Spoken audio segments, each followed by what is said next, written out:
join us here in New York, otherwise known as the Big Apple. And if you haven't been here before, there is plenty of truth in that name. Everything here is big, and we're here to drive a big car, the new Range Rover Sport SVR. Almost 5 metres long, 2 metres wide, and around about 2 tonnes in weight.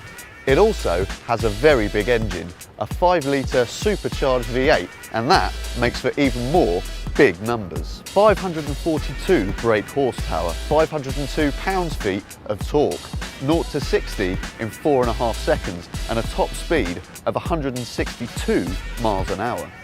In essence, this is the sportiest, most extravagant version of what is, let's face it, already a fairly extravagant car. The question is it any good? And does it justify the amount you'll pay to buy one? Around about £100,000, and that is another very big number. At the moment, it's all very familiar Range Rover territory. I'm sitting up high above the road in a very comfortable seat with a cracking view out in all directions. I'm surrounded by a vast selection of luxury toys that are keeping me comfortable, entertained and informed. And I'm sitting in a cabin that is frankly lush with loads of stitched leather, sporty detailing and really pricey feeling materials. What's more, there is more than enough room in here for 4 of my gangliest mates to come along and enjoy the ride with me, along with some luggage. So far then, so Range Rover. I am, however, feeling one thing that's not altogether Range Rovery, and that is a rather knobbly, low-speed ride. The SVR suspension has been played with to make it sportier and edgier, and some of the standard Rangy Sport's waftiness has been lost.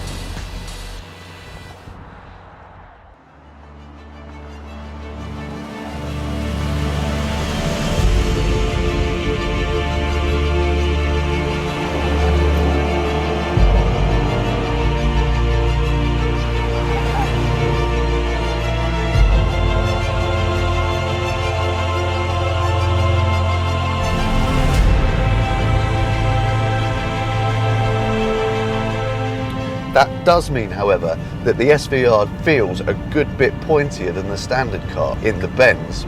Yeah, you never forget that you're in one big behemoth of a thing, but there's masses of grip, the steering's responsive and really nicely weighted, and the body control is really solid for a big 4x4. And what about that engine? Well, it's barely ticking over at the ridiculously low speed limits of New York State, but the tiniest squeeze of the throttle tells you that there is some fairly awesome power left in reserve.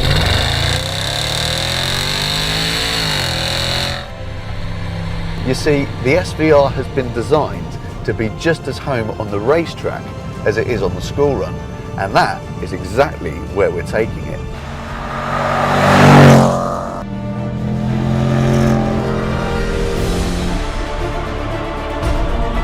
The first thing you notice is the sheer pace of this thing. This is the first opportunity we've had to really open it up, and from the bottom of the rev range all the way up to the red line, the way this thing builds speed is nothing short of devastating.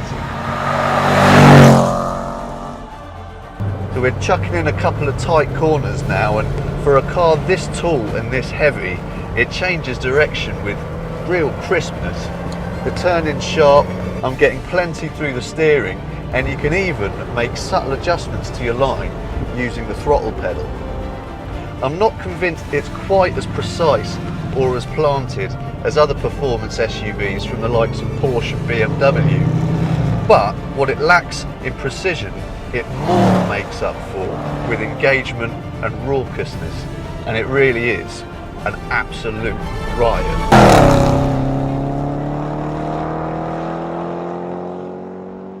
So it's time to sum up the SVR, and there is one obvious question. Is it a little bit too much? After all, you can still enjoy most of what's great about the SVR in a standard Range Rover Sport with a diesel engine, and go pretty fast in the process. And choosing one of those is going to save you an awful lot of money in both purchase price and running costs.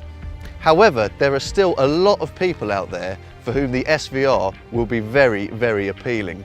The sort of people who simply must have the fastest, most exotic, most expensive example of the breed. That is exactly what the SVR is. And if you can even consider buying one, then you can probably afford to run a car that does a fraction over 20 miles per gallon. Is it the best car of its type dynamically?